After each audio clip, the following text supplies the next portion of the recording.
বাংলা সাহিত্যের বিসিএস লিখিত বাংলা সাহিত্যের বিভিন্ন রচনা কিভাবে লিখতে হবে, কিছু কমন লাইন মুখস্থ করে আমরা বিসিএস বাংলা প্রশ্নের রচনামূলক প্রশ্ন যে 3 নাম্বার বা 5 নাম্বারের জন্য যে এসে থাকে তা লিখতে পারি। যেমন, বৈদিক ঋষির ন্যায় প্রাজ্ঞদৃষ্টি ধারণ করা ঔপন্যাসিক সৈয়দ ওয়ালিউল্লাহ, যার কথার স্পর্শে বাংলা সাহিত্য পেয়েছিল অনবদ্য কিছু সাহিত্যকর্ম, লিখতে পারি। শুধু নামটা চেঞ্জ করে পরিবর্তন করতে পারি। কাজী নজরুল ইসলাম থেকে যদি পরীক্ষায় প্রশ্ন আসে, মম এক হাতে বাঁকা বাঁশের বাঁশরি আর হাতে রণতুর্য,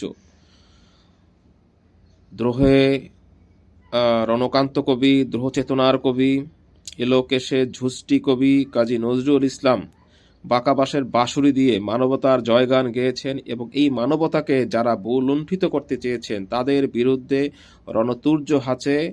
রণতুর্য হাতে বিদ্রোহ ঘোষণা করেছেন। রবীন্দ্রনাথ ঠাকুর নিয়ে যদি পরীক্ষায় প্রশ্ন আসে, 19 শতকে প্রান্তসীমায় বাণীর বরকুঞ্জে বনস্পতির মতো বেড়ে ওঠা বাংলা সাহিত্যাকাশে প্রবেশ করেন কবি কুলকেশরী রবীন্দ্রনাথ ঠাকুর।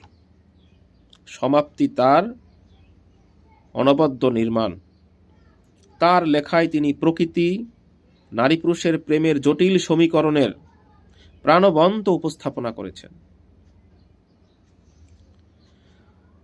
বলিষ্ঠ সুরে সমাজের ন্যায় অন্যায় অবিচারের বিরুদ্ধে নিজের অস্তিত্বের জানান দিয়েছেন তিনি শরৎচন্দ্র চট্টোপাধ্যায়। তার লেখায় তিনি নারী চরিত্র বলিষ্ঠ ভূমিকা পালন করেছে। জীবনানন্দ দাশ বা যে কোনো কবি নিয়ে যদি পরীক্ষায় প্রশ্ন আসে, বিমূঢ় যুগের বিভ্রান্ত কবি জীবনানন্দ দাশ। যুগের বিষণ্ণতায় যিনি বারবার ক্লান্ত হয়ে আশ্রয় খুঁজেছেন প্রকৃতির মাঝে, মানবতার মাঝে, নীরবতার কাছে। নিঃশব্দে পাতা ঝরার মতো নিজের অব্যক্ত কথাকে যিনি চাপা দিয়েছেন কবিতার পংক্তিতে পংক্তিতে।